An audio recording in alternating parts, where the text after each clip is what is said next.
And now it's time for Southern California's sports fishing voice. Let's talk hookup. For the next 2 hours, join Pete Gray, Rock Cod Rick Maxa, Corey Sandin, and this week's special expert guest for fishing information, new techniques to catch more fish, and the most current scoop on what's happening in the water. Let's Talk Hookup is sponsored in part by Yamaha Outboards, official motor sponsor of Let's Talk Hookup.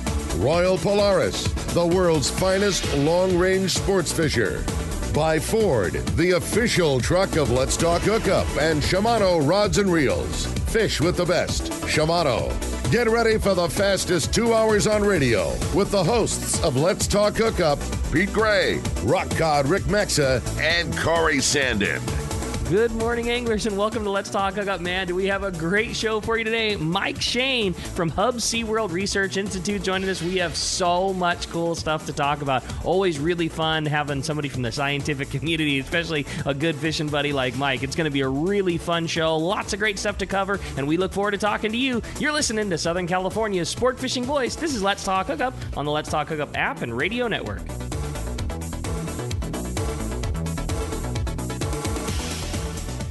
You've heard all about it. You know the anglers catching fish have it, so what's holding you back? It's a fact. FishDope.com really does help you catch more fish and burn less fuel. FishDope.com is the only fish finding service with a spotter plane along with a crew of top anglers on the water almost every day that report actual locations and catches. You can get daily catch reports from Point Conception to San Martin Island, 365 days a year. FishDope.com is for everyone, whether you have your own boat, fish on your friend's boat, or a sport boat. FishDope.com has online planning tools, moon phase, tides, hot bite icons, and more. So bottom line is, if you don't have FishDope.com, well, you're probably missing a lot of bites. Membership costs less than $50 of gas, and that's for the entire year. That's right, 1 year. What a bargain. Plus, use the special code to save $20 on a new FishDope.com membership. Check it out today. FishDope.com. Catch more fish, burn less fuel.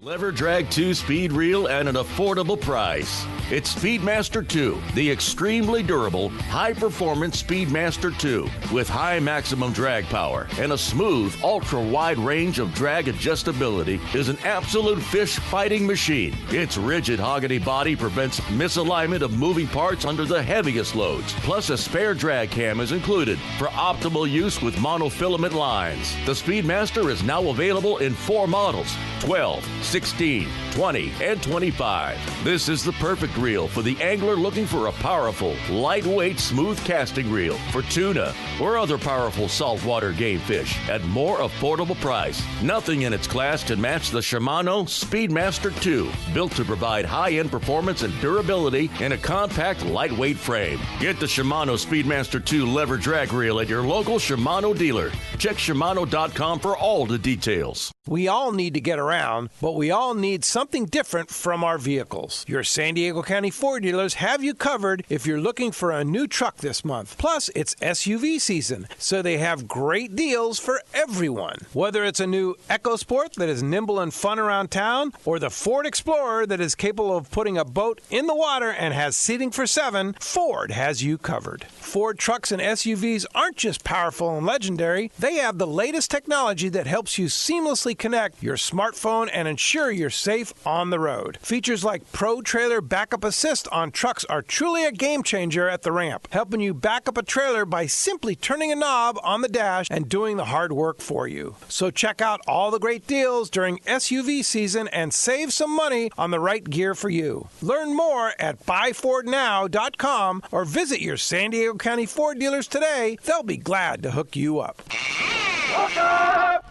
All right, good morning and welcome back to Let's Talk Hookup. Rick, I'm stoked to be in here with you. Yeah, me too, buddy. Going to be a lot of fun. We got Pete out of the studio for this weekend. He's down in the Florida Keys doing a little field research. You know, it's funny you mentioned that. The fish actually bit this last week, like the big ones. Oh, man. And, hey, send Pete out of town and the cows start biting. This was one of the funnest weeks of working down at Fisherman's Landing at the tackle store there that we have ever had. Every single day, it felt like there were multiple fish, over 300 pounds coming into land. I've never seen this volume of tuna this big ever before. You know, in the 50-year history of the business and the 20-some-odd years that I've been down there, I mean, a 300-pounder is a huge deal. You know, even in the height of long-range fishing, every boat, great fishing. I mean, at best, there's a couple to a few a year. At the very best, you know, in some years you don't get any, and some years maybe ones and twos. And to see day and a half and 2-day boats coming in with multiples, the American Angler had four fish over 300 pounds. How far away are we from a 400-pounder? One got caught. Oh, it happened. There was a yacht. That weighed one on the Avalon Pier that was 412 pounds. Wow. It's crazy.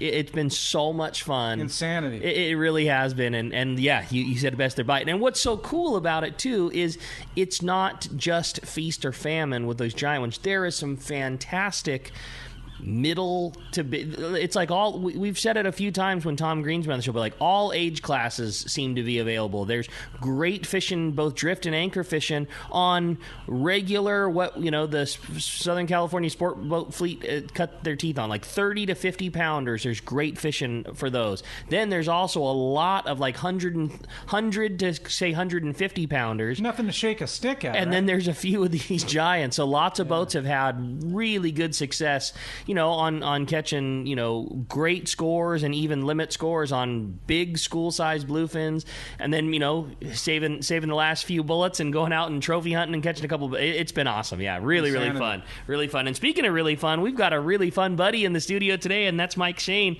from Hub SeaWorld Research Institute. Good morning, Mike. Good morning. Morning, gentlemen. Hey, we're stoked to have you, Great. buddy. Thank you for the opportunity to, educate your listeners and talk about our programs. Well, we're really excited to have you, and it's been a little bit since we've got to chat with you, and always so much going on.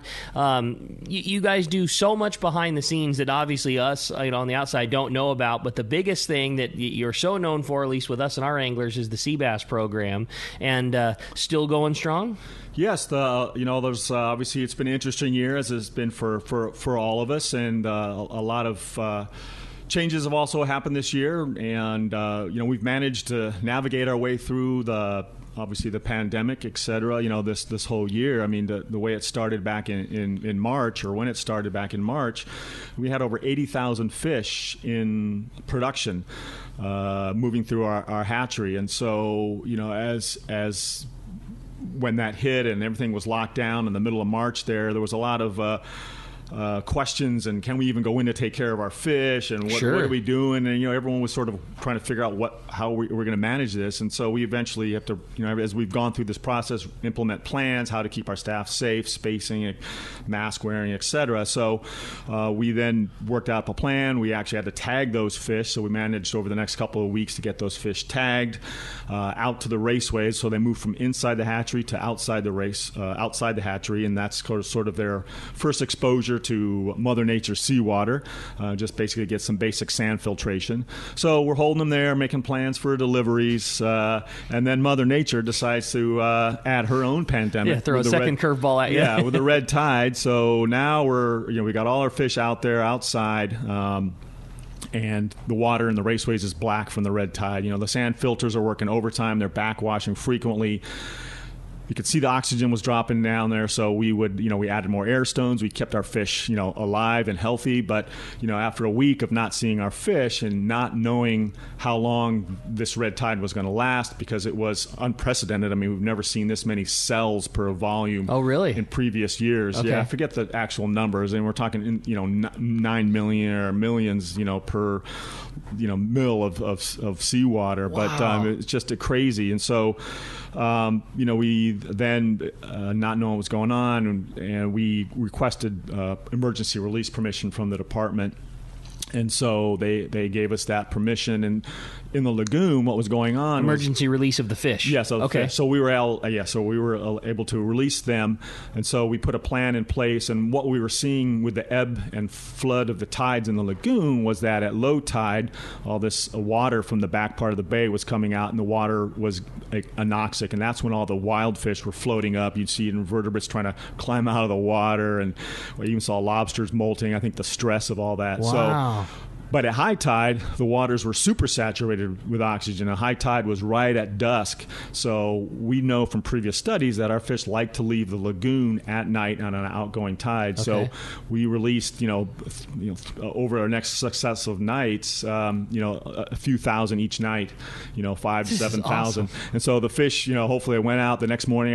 Next day I'd go out there looking around the lagoon, especially at low tide, looking for any of our fish and floating up. And I didn't see any of our fish there. I certainly saw a lot of wild fish, that were succumbed to the anoxic waters. But from that low tide. Yeah, didn't see any of ours. So we just continued to release our fish over the next couple of days. So, here we managed it again. I know others weren't as fortunate with that were locally that were holding fish, and there were certainly created problems for them as well.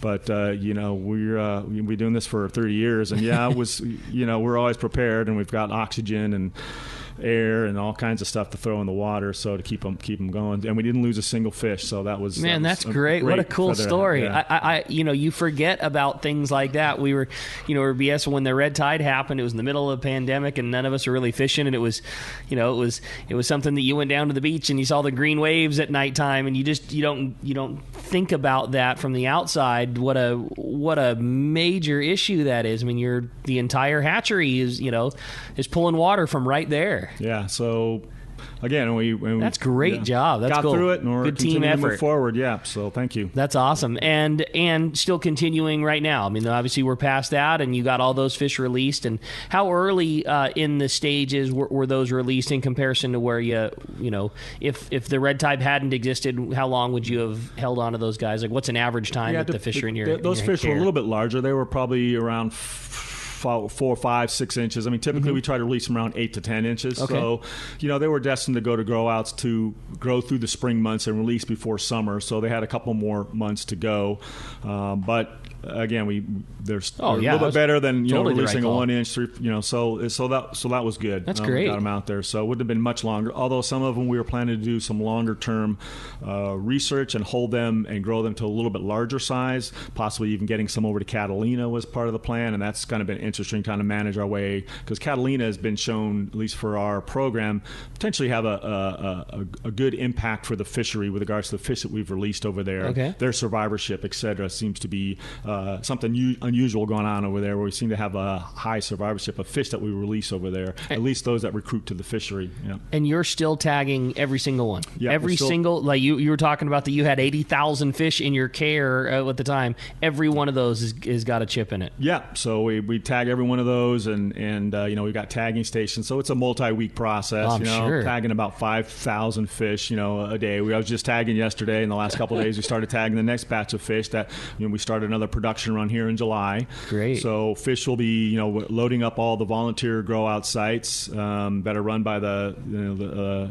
Coastal Conservation Association of California, CCA, and so they'll be getting fish here in November and December. Be loaded up for the holidays. That's their Christmas present too. That's awesome. Overwinter their fish, and hopefully release them next spring. Yeah, that's how long cool. does it actually take to rear them to where you're letting them go? Yeah. I mean, that's... Well, so the process works is, at the hatchery, they spend about the first 3 months going through different systems from egg to larvae to juvenile, and going through different diets that we try to wean them over to, eventually from live feeds over to pelleted feed. And then once they're on pelleted feed, the pellets just get larger as the fish grow larger. And so hopefully by the time we get them out the door at somewhere between 3 and 4 months, they're onto a pellet size that we provide the grow out sites with multiple bags of feed that they can then take care of their fish for the few months that they hold them onto. So they'll hold them again for another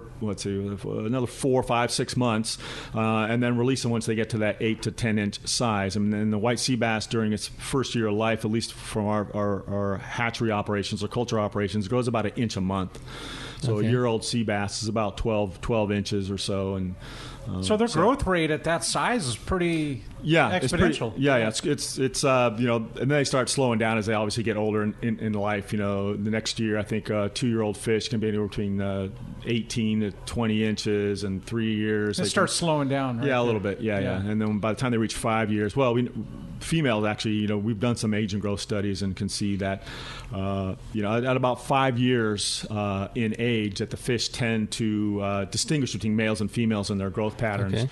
So males, as they become mature, sexually mature at earlier ages, their growth curve starts to flatten and slow down. Females continue to grow; they're sexually mature a little bit later, and so for all fish, that's usually typically what happens when they become sexually mature. Their growth rate slows down, but the big sea bass or the females continue to grow, and usually when you talk about catching lunker sea bass, 60, 80 pounds, I mean those are most likely females. I think the largest male we've all ever have seen has only been about 15 years old. Okay, and that was I forget the weight on that was, but the oldest female was around 24 years in age. Really? That was the one that was speared by Bill Ernst. Okay. And that was the record at 93 plus pounds. My Lord. Yeah. And that was a female Wow. that was only 24, somewhere I can't remember the exact, 24 to 26 years in age. So in the world of fish, the white sea bass are really considered a fast-growing, Right. short-lived species. Yeah, I wouldn't have thought. 24 years old, 90 pounds. Yeah, My yeah. gosh. Like you said, that's a great point. That the mystique of a sea bass is it's this super old fish, and they're 50 years old. When they're that size, but not necessarily the case. Yeah, they probably don't live to make to 50 years old, unfortunately. Yeah. And so, I hear people saying all the time, and this is something I appreciate the opportunity to come here and educate your listeners, is, oh, this is a 50-pound sea bass. This is way too old or big for your program. Well, 50-pound sea bass is only about 10 years old. So, our program has been operating for almost 30 years, at least the culture side for 30 years, since the early 80s. And, there's no sea bass out there that has and not our program. You're saying that in terms of it's still to this day, right this second, so important to turn in the heads for the for research purpose of it, and you're saying that that's a thing that guys had said, oh, this fish is way too big. The head wouldn't matter for you guys because it couldn't be one of your fish. It's way too old. Correct. Not correct. the case. Yeah, no, not the case. I hear that and have heard that numerous times. So. Hopefully, everyone can spread the word that all your heads should be coming in and saving, and we can scan it and check it for a tag. The next world record, who knows? Could be a hatchery fish. I'm such a huge fan of the project and what you guys do. I'm a huge fan, and I hear criticism. I'm sure this is your world, so I know that you hear it. But people will say that the number of tags that come back are so few and far between. I can't tell you the number of fish that get caught, and obviously the heads are never turned in, so we never get that data. And then the thing that the naysayers talk about is that there's no account for the amount of fish that you put in the water that then reproduce with other fish. It'll never have a tag that we're lucky enough to catch someday. Like there's nothing but good as far as I'm concerned with what's going on. I just think it's a great program, and I'm so happy that it's still going as well as it is.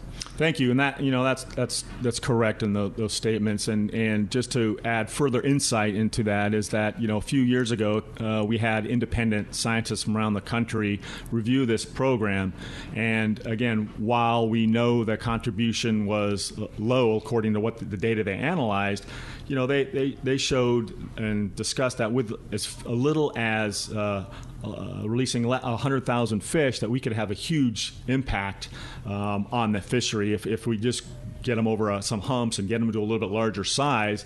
So in Catalina, that's where Catalina comes into play, where we've had some great success. So we have created a 5-year science plan, sort of a roadmap, to help us move forward in this new day and age. And part of what happened here recently, just to educate everyone, is we had and thanks to the CCA for changing the state legislation for the ORHAP.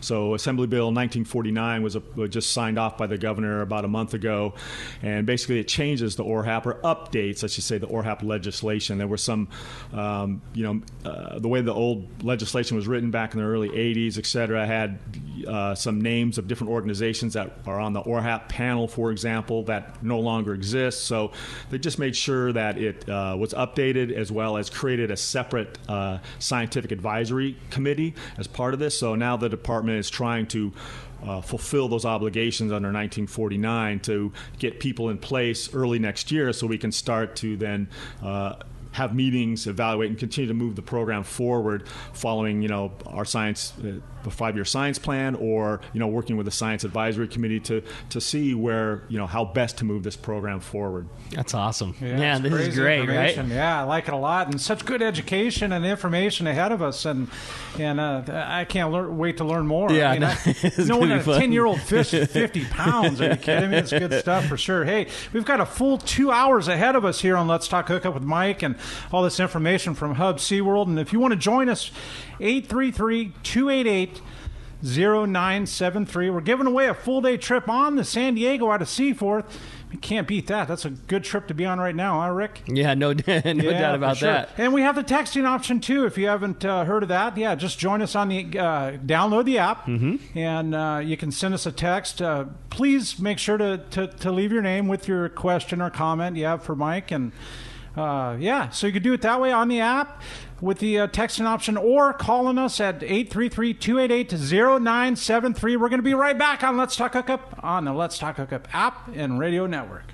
If you're into saltwater fishing, listen to this. Saturday, November 7th, it's Tackle Day at Fisherman's Landing in San Diego. Hi, this is Doug Kern. We are pulling out all the stops on this one with discounts from 20 to 60% off on hundreds of items. Over 20 manufacturers reps like Shimano and Power Pro. Plenty of seminars by saltwater experts, a giant raffle, and most of all, incredible deals on tackle. Check out all the Shimano and Power Pro product we have and talk to the Shimano and Power Pro guys about the best Shimano rod and reel for your trip. Backed by popular demand, the Shimano Tranks Casting Contest. Cast the Shimano Tranks 500 and the Terramar 90H rod and show your surface iron casting skills. The winner gets a Tranks 500 worth $500. It's our biggest sale of the year with hundreds of items discounted up to 60%. Plus, plenty of manufacturers' incentives from Shimano and Power Pro to spice up the pot. There will also be a huge raffle and lots of fun for everyone. So don't miss it.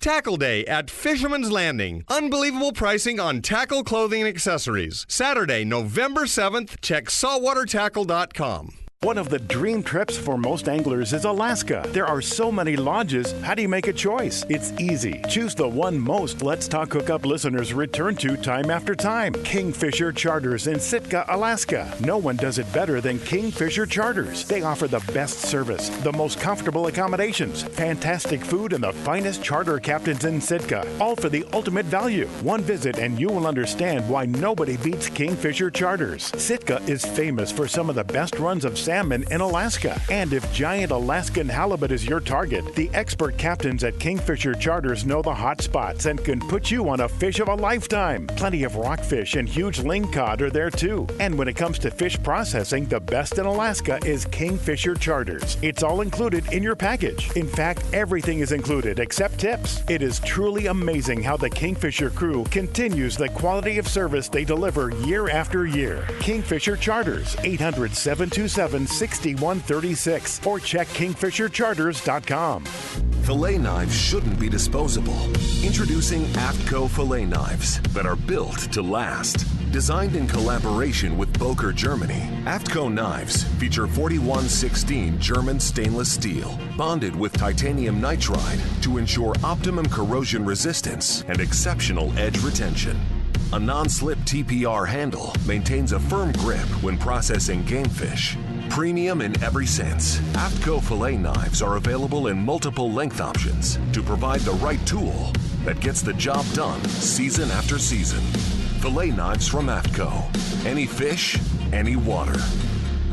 There are plenty of boat slips and marinas in San Diego, but there is only one Kona Kai. It's not just a place to park your boat, it's a way of life here in America's finest city. Come check out what's new at the Kona Kai. 170 luxury guest rooms, including 41 brand new suites, featuring contemporary island-inspired decor, deep soaking tubs, and oversized balconies. The Kona Kai Resort Spa and Marina has multiple swimming pools and a private beach, waterfront restaurants, and an award-winning spa, most of which is included for marine attendants. Add the Kona Kai Club to your membership and you have access to the new Paloma Pool Bar, a new and exclusive pool area for adults only, which allows guests to enjoy poolside craft cocktails and California coastal cuisine while overlooking your boat. In addition to all this, Kona Kai is the closest marina to the open ocean. Check resortkonakai.com on the web for more information, to reserve a slip or inquire about joining the club. The Kona Kai Resort, much more than just a place to park your boat.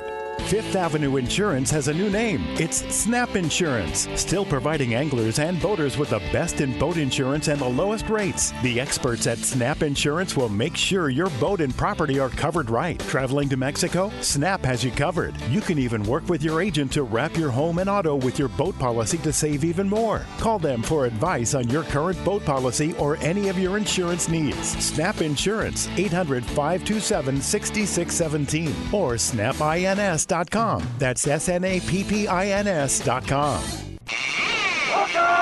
Hey, good morning and welcome back to Let's Talk Hookup. Again, if you want to give us a shout, 833-288-0973. We're giving away a full-day trip on the San Diego out of Seaforth. And sweeten up that pot a little bit. In addition to that, you're also going to get the new calendar. It's coming out. The 2021 CCA Bill Varney calendar is going to be coming out with all the killer tide charts, all the pertinent big, important fishing dates, and, Fred Halsh, all that kind of stuff is always in there. So probably available in the shop soon, huh? We haven't. I don't think we've got ours yet, but I mean, obviously they're out. And so yeah, coming up in November. I saw some of the photos. So yeah, that's pretty cool. And yeah, we'll definitely have ours when they roll out. That's always fun. I live by mine. I love having it every year. It's my favorite tide chart. If nothing else, it's cool photos and it's the best tide chart around. So yeah, I'm stoked on it. And yeah, in addition to that trip on the San Diego, somebody's going to get one of those brand new calendars. Again, if you want to get through, 833-288-0973, or like Corey says, shoot us a text. That's been a really fun option to the show. Lots of fun text messages come through, and that's all available through the Let's Talk Hookup app. And in fact, we did have a text from our good friend Jeff Mariani from Cedros Kayak Fishing. Had a question for Mike. Was wondering how many of those released fish do you think find their way to Cedros, Baja California? Ooh, that's a good question. Yeah, right? totally. I mean, it's tough to tell, right? But yeah, I mean, we've gotten fish back. That's a good tag recaptures, 15, 20 years later. We obviously know where they were released and we know where they were caught, but we don't know or understand where they go in those 10, 20-year time frames. I mean, Sure. It could go down to Cedros a dozen, 2 times and come back up, and they're just caught in the U.S. waters here. So, I can't really answer that. We don't really know how much of them make it down there. I'm sorry, Rick, but it's amazing in the last 5 years with the quote unquote El Nino waters that, I mean, they've been catching sea bass up Northern California, above Frisco. Yes, we were up there, and actually last year I had a bunch of heads brought down from the fishermen fishing in San Francisco Bay from Berkeley Marina, and so none of those were tagged, but the fact is they're catching legal-sized fish in San Francisco Bay, working with the department to also up north of there, Bodega Bay, et cetera. They were catching sea bass up there. It's kind of a remote area, but trying to get them to save heads or scan them, at least wand them. Fortunately, this program is focused here in Southern California, and that's where the fishermen pay their license to fish in the ocean. That helps to come fund this program. They don't have that fee north of Point Conception. And that's the Ocean Enhancement Stamp. Correct. Yeah. Correct. That's so cool. That's really cool. So how far north? I'm sorry, Rick. No, I love it. I love this stuff. I have so many questions. Yeah. But they're northern range and they're southern range. Yeah. So historically, we've seen white sea bass have been recorded as far north as southeast Alaska. Wow. Come on. Near Juneau, yeah. Really? So it was recorded, I think I want to say the 1950s. I don't remember when that was up there. Maybe even earlier than that. So, but they're pretty much south of San Francisco Bay and south down to Magdalena Bay. There's thought to be an isolated population in the upper Gulf of California there, the Sea of Cortez. So yeah, they range, but again, you look at the fishing and look at the landings. I mean, yes, they seem to be catching more usually at this time of year in the fall up north as water's warm. We feel these fish move around, and that's one thing we don't really understand is their movement patterns. But typically, we start to see that the guys off Santa Cruz and these areas along the coast start catching sea bass heads, and I've been up there in the past as well to check heads that they've been able to save. So just kind of trying to keep my finger on the pulse and what's going on, where sea bass being landed, trying to reach out to people, trying to get them to save their heads so we can check them for tags. And it almost seems that the Monterey Bay is kind of a traditional, even outside of the El Nino-ish type of year, that you'll still get them in the Monterey Bay area. Yes, I mean, I know there's a commercial fishery for them there, and if you even go back and read some of the old fish and game papers or publications from the the 20s and 30s, the gillnet fishermen were up there fishing, and they tended to set their nets differently during the times of year, like in the spring and summer they would set them kind of perpendicular to the shore, and then late fall and winter they'd put them parallel to the shore, thinking that fish are moving offshore. They would catch them moving offshore, and we're just not sure if they stay in those areas or they maybe make cool some big information. They may make a large, who knows, circular migration pattern. It's certainly seen for a similar species that occurs off South Africa, where they move around and have these large, migrations in close to shore, out pelagic, coming back in, and they move around. So it could be the sea bass are exhibiting the same sorts of trends and patterns here. That always trips me out on the rare occasion that you either hear of or see a photo of a fish on an offshore bank. Whether it be the Cortez or the 9 Mile Bay or whatever it is, some offshore bank that you certainly wouldn't associate a nearshore species like you would a sea bass. And hey, this guy caught one, or here there's a sea lion eating a sea bass on the 9. Well, guess what? We've caught our tagged fish out at the Cortez. And I forget what's the other, Tanner Banks out there from fish released along the coastline here. So, some 5 or 7 years old, a Santa Barbara fish was caught out there. A Newport Bay, a fish released from Newport Bay was caught out there. So, I mean, these guys move around, and as we say, fish have tails and they use them. Well, I know we've got a ton of callers, so I'm going to reserve some of my questions, but I got a bunch for you, just like Corey, man. This is going to be a really fun show. But again, if you want to get through, the only line open right now, 833-288-0973. Corey, let's jump into the phones. Let's do it, Rick. Let's talk to Don. Don from Woodland Hills. Welcome. Let's talk hookup, Don. Hey, good morning, Corey, Rick, Mike. Really excited to hear about today's show, especially just the last couple of minutes. Mike, I was part of a email stream last year regarding those fish up in Monterey. And you were part of that stream, and I really thank you for taking the lead on that. And it was exciting to hear that you did get some heads. Unfortunately, we didn't get any tagged. But I think the program is really important. I sat in some of the OREP meetings with DFW and a lot of the people that are passionate about the tagging program. And I just hope fishermen that are listening today will really continue to support that by turning in their heads, because I know you guys put in just tens of thousands of hours over the last years to make this program successful, and we just need to keep it going. So thank you very much. You're welcome, and thank you, Dan. And as I mentioned earlier, the funding for this program comes from the ORHAP stamp, or the Ocean Enhancement stamp, when you go to fish in Southern California. So the department gets those funds and manages them. We're actually, and have been, the sole contractor to the department for the operation of this program. But the way I look at it, and the way I try to encourage our staff to look at this, is that you guys are our bosses. I mean, you're providing the funding for this. We're beholden to you and the support that you're providing. And so, we're trying to always look to give you guys the most bang for your buck in how we grow our fish and how we release our fish. If somebody does go out and catch a sea bass and wants to save that head, I mean, they could throw it in their freezer until next week when they're coming. Fisherman's Landing, Dana Landing. What are the? Yeah, great call. Totally. Yeah. So there's a list of drop-off locations. We have freezers up and down the coast at most of the sport fishing landings, with the exception of San Diego, because we're based here. So you can come to our Mission Bay facility or our facility in Carlsbad and drop the head in the freezer off there. I think Dana Landing does have a freezer there if we're closed on the weekend, so at least they can drop it, and then we'll go walk across the street and get them from over there. So if you go to our website at hswri.org, you can find the list.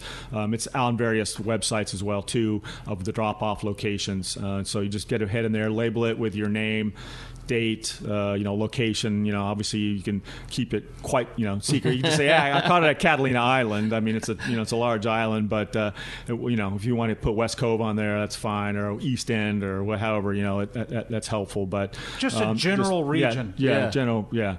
Hopefully a little closer than a region, but Point Loma versus La Jolla, or so, and then we can, if you want information or want your otoliths back, if we've asked to keep those intact in the head, which are the ear bones, and that's how we age. You heard me talking about the aging and the growth of these fish. I mean, that's how we determine the age on the sea bass. So you can take those ear bones, and this is again educating your listenership. Those ear bones lay down calcareous layers on them, and so you can take those bones, you can section them, basically cut them in half, and count rings like you would on a tree. Kidding.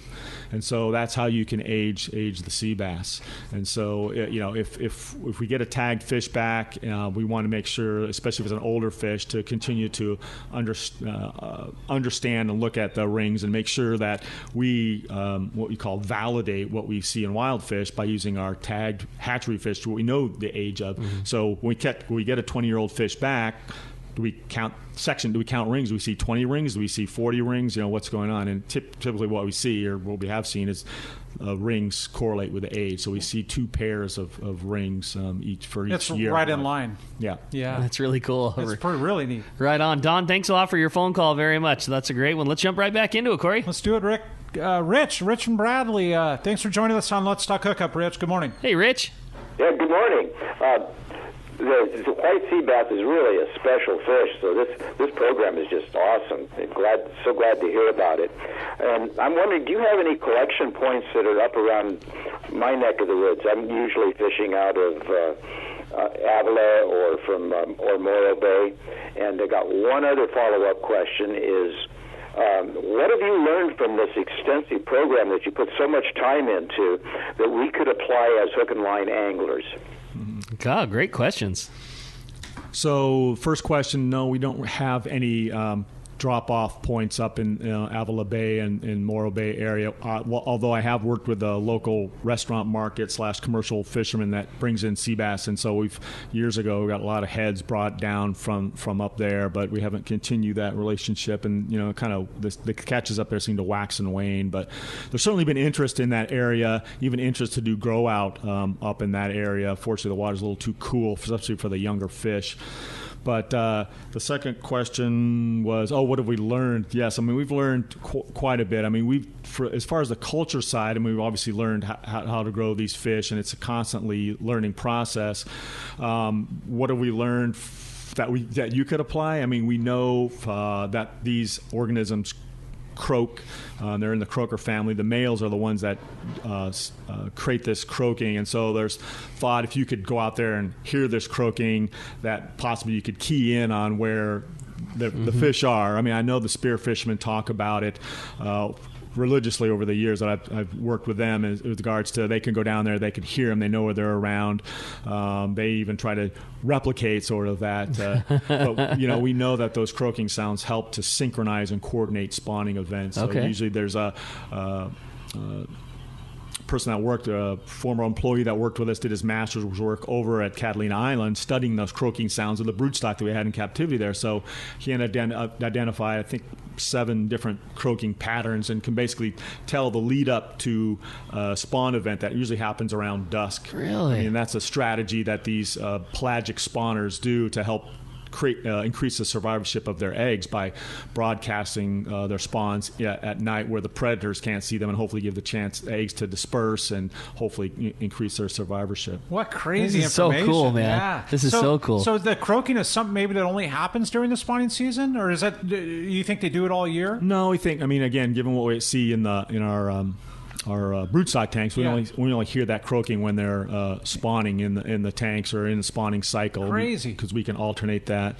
What was I going to say about that? I mean, that's crazy information. So that's just I guess like a February to June kind of thing? Well, no, they have actually, as I was going, they have a protracted spawning season. If you look at multiple publications, I mean, we think the height of the spawning actually occurs in June and July, but we've seen them spawn as early as, I think, February or March, all the way out to November. So we know that the females are multiple spawners. They don't just spawn once and they're done. They can spawn, working with our geneticist, even in our tanks, every 3 to 5 days. I think a female's ready to go again and spawn. So, which makes sense. They can move along the coastline. You hear the old adage, don't put all your eggs in one basket. Like literally. So they can spawn off Point Loma, continue swimming up the coast, spawn over Catalina, continue moving up the coast, spawn off of Santa Barbara, go up to Monterey and spawn. So it's not a complete release of all their eggs in one.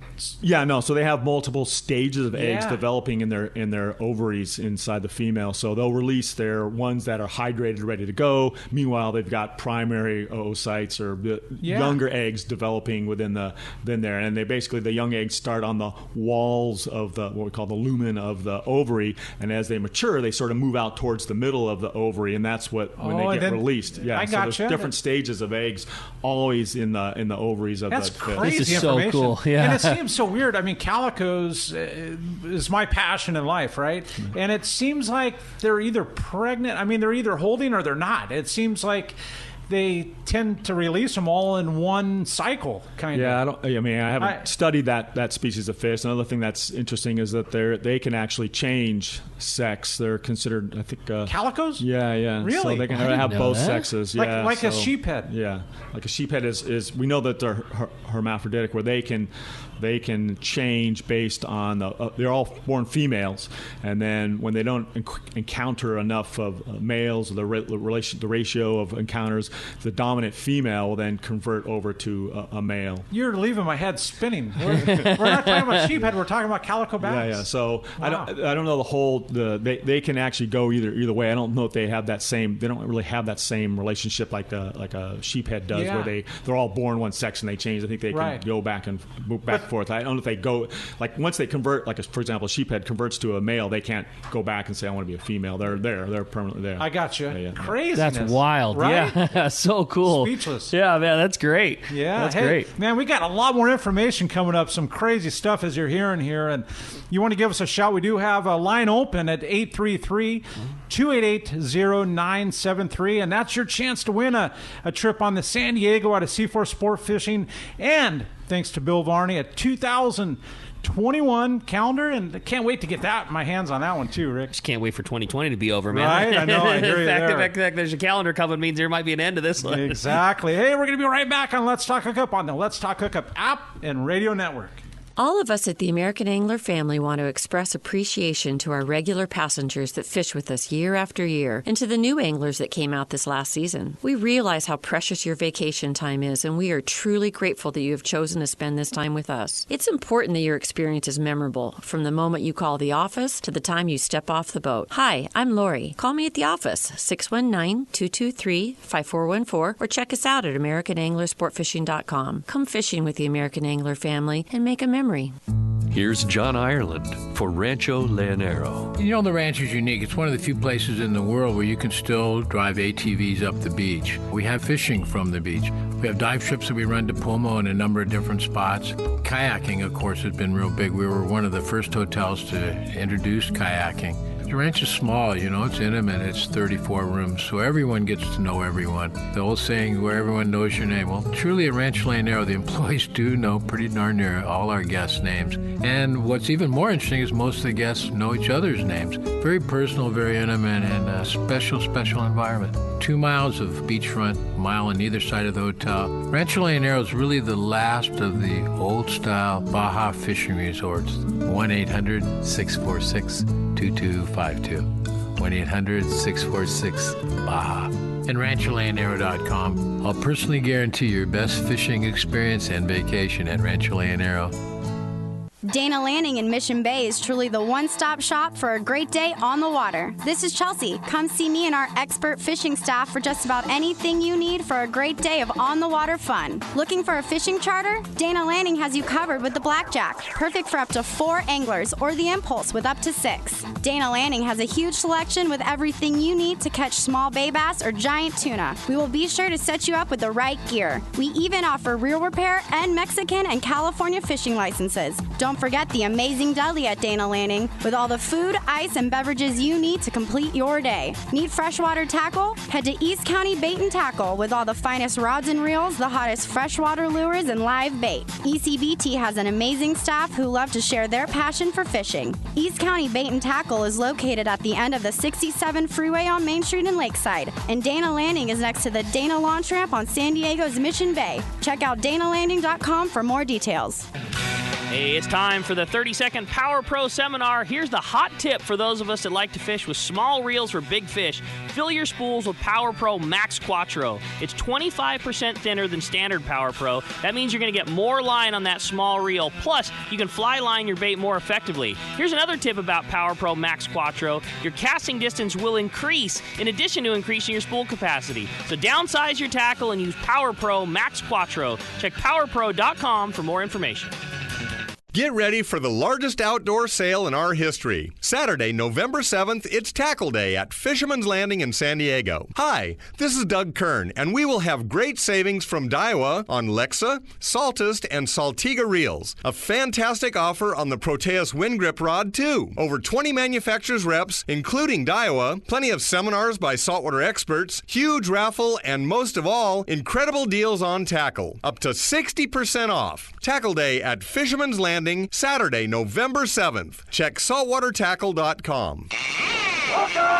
Hey, welcome back to Let's Talk Hookup and having a fun time with Mike. And hey, Hub SeaWorld, man, we're learning all kinds of stuff here and totally digging it. You want to give us a shout? We do have one line open at 833-288-0973, or you can text the show via the app if you haven't done so yet. Just super easy. If I can do it, anybody can do it. Download the app, and there's a button there. It's text the show, and you can send us a question, comment, whatever you want. Just make sure you leave your name. Totally. This is usually when we're hearing from the cast man, but he's out in Venice, Louisiana right now doing a little bit of fishing. So hopefully we'll next week when we talk to cast, not only will we get our Baja report, but we'll also get a little Venice redfish and hopefully an offshore yellowfin and all kinds of great stuff. But that report that he normally gives us is sponsored by our good friends over at Terrafin, terrafin.com. There's just not a better source for knowing your ocean temperature than Terrafin. They do such a good job. It is commonplace on every single sport boat that leaves the dock every night. You know, I mean, those guys are always in the office printing out a new Terrafin water chart. And the latest. Yeah, and we're so stoked to have them.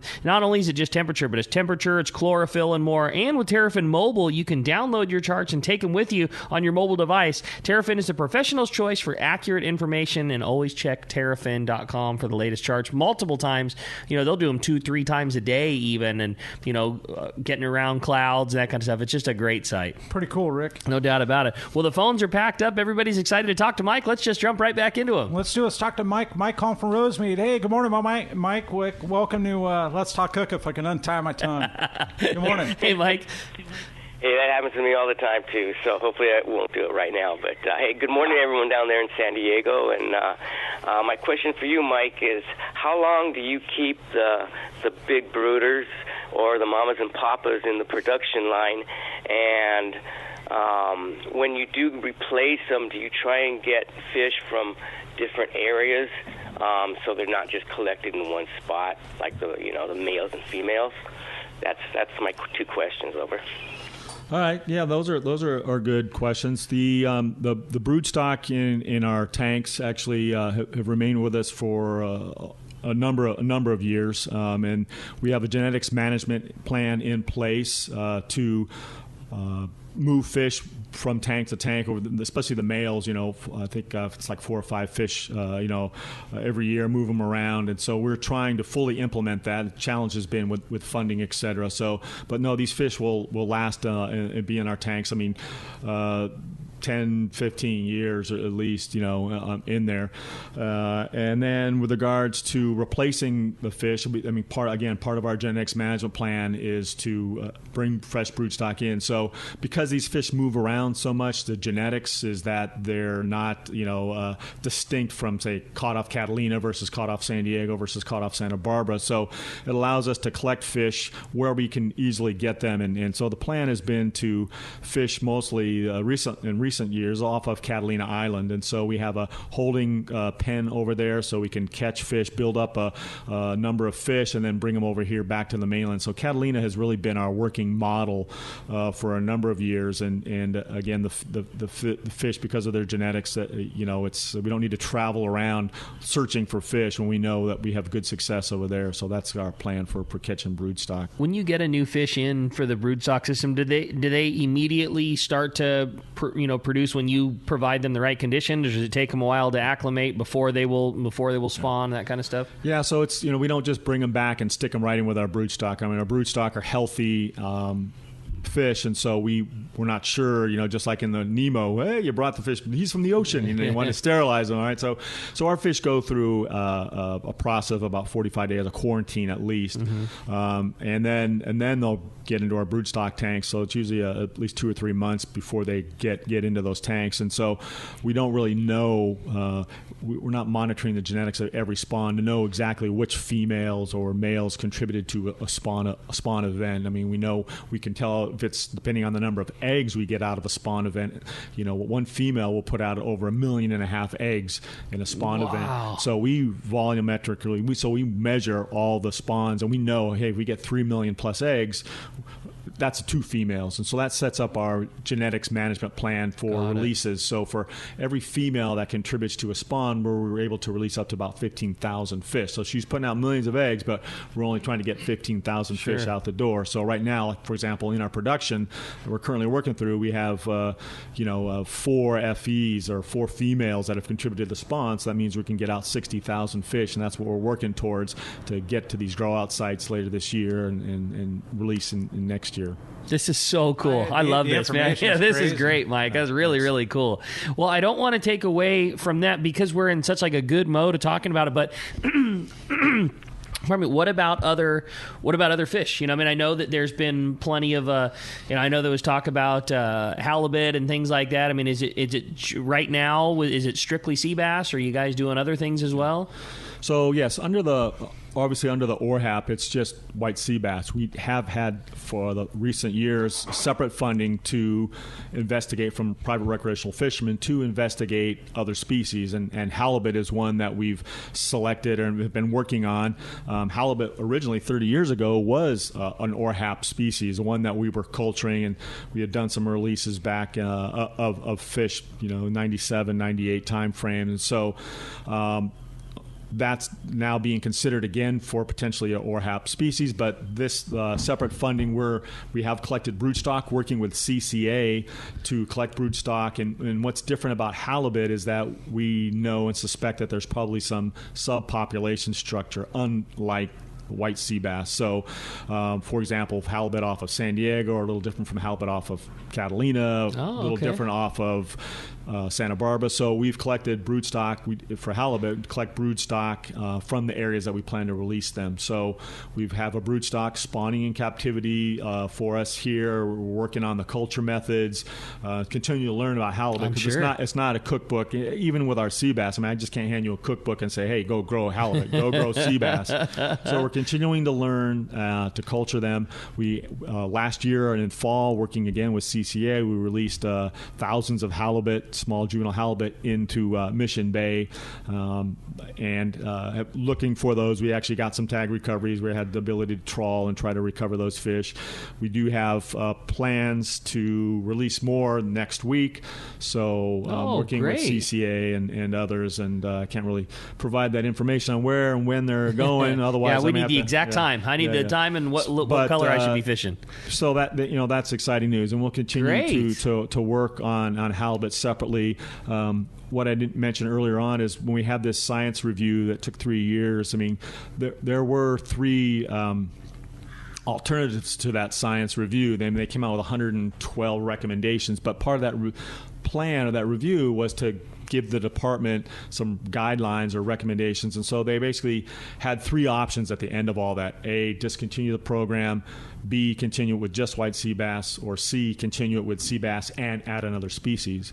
So the ORHAP panel, after that came out, voted unanimously to do white sea bass and another species. That's awesome. And so they gave those recommendations to the department, and that was, again, people, the commercial fishermen, the recreational fishermen, it was unanimous. And so that's how the program hopefully is headed. I mean, again, with the new approved legislation and Science Advisory Committee, we'll see. But eventually I think we are trying to get the halibut back in under the umbrella of the ORHAP, which means we'll set up genetics management plans, and all these sorts of plans will come into place so we can continually, hopefully, release halibut like we are with the sea bass in the future. I love it. Such a cool thing. Yeah. I mean, they're 2 of the favorite coastal fish, really. I mean, the sea bass and halibut, and the halibut fish in the last this last spring was insane. I mean, what do you? Yeah. I mean, it's kind of, we were exiting El Nino, kind of, I guess, and during those El Nino years, kind of slim. But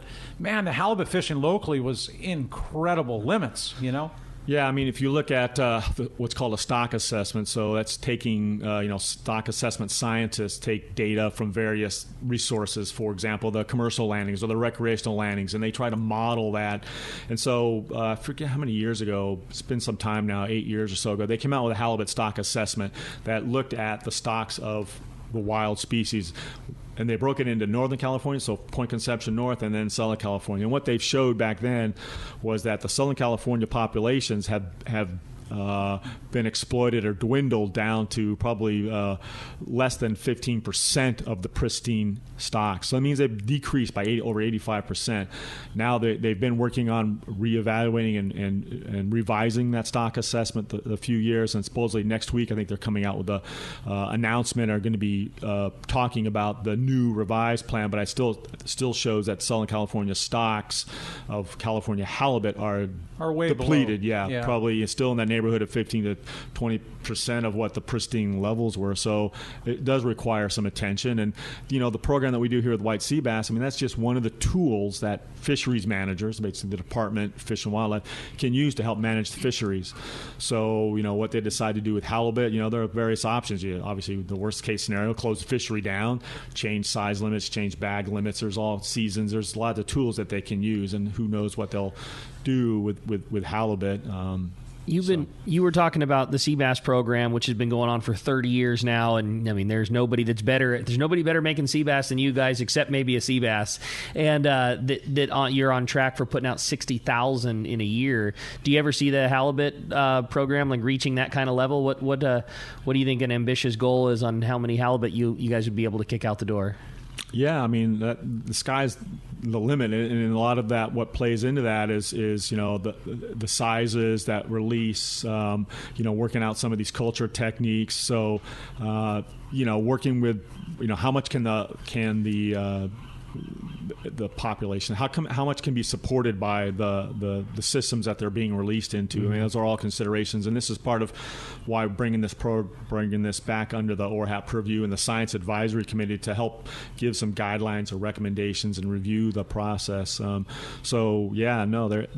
sky could be the limit on those, but there's been a lot of research already done on these fish. They're enhancement work being done in Japan, et cetera, on their flounders, which are very similar to the halibut. So they've shown successes knowing the sizes and the seasons. So we've tried to incorporate that. We've been working on our own models to understand, the successes that we could have with this program. And I can only imagine the challenges, right? A sea bass, they want to school up, and top to bottom vertically, you can have, 20, 30 fish in a column, right? Sure. But halibut, they all want to lay on the bottom, right? Yeah. So, I mean, the challenges. Totally. Yeah, so it's different. Yeah, I mean, if we were to go back 30 years and maybe learn and understand what we know now. I mean, to try to do an enhancement program where you've got a fish that freaking can run miles up the coast versus a halibut, or obviously salmon that returns to the same stream. So sea bass definitely presents some challenges to assess. Halibut, yes, we know they lie on the bottom. They don't travel as far, and that's probably part of the reason why we see the genetics possibly different in these different areas. Oh, that makes sense. Sure. Cool because they're not traveling as far as the sea bass is up and down the coast.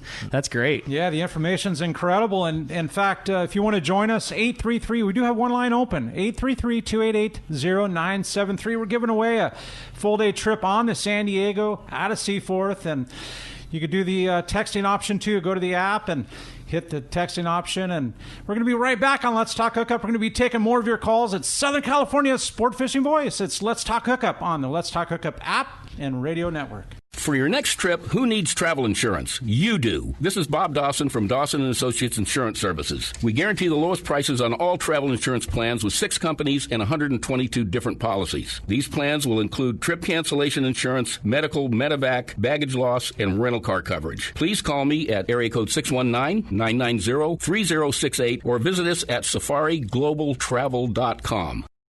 It's a fact of life in Southern California. Hard water. And if you have a pool, your tile shows it. Here comes San Diego Pool Tile Cleaning to the rescue. With their specialized equipment, SD Pool Tile Cleaning can safely remove the stubborn calcium deposits most pool owners struggle with. SD Pool Tile Cleaning can make your tile look bright and clean, almost like new again.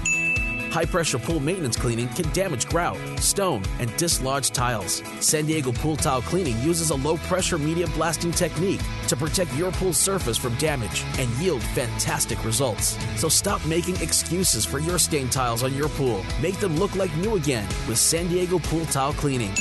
Check their website at sdpooltilecleaning.com and let their professional staff rejuvenate your pool tile. When it comes to professional swimming pool tile cleaning service, there's only one name you can trust: San Diego Pool Tile Cleaning. Check sdpooltilecleaning.com.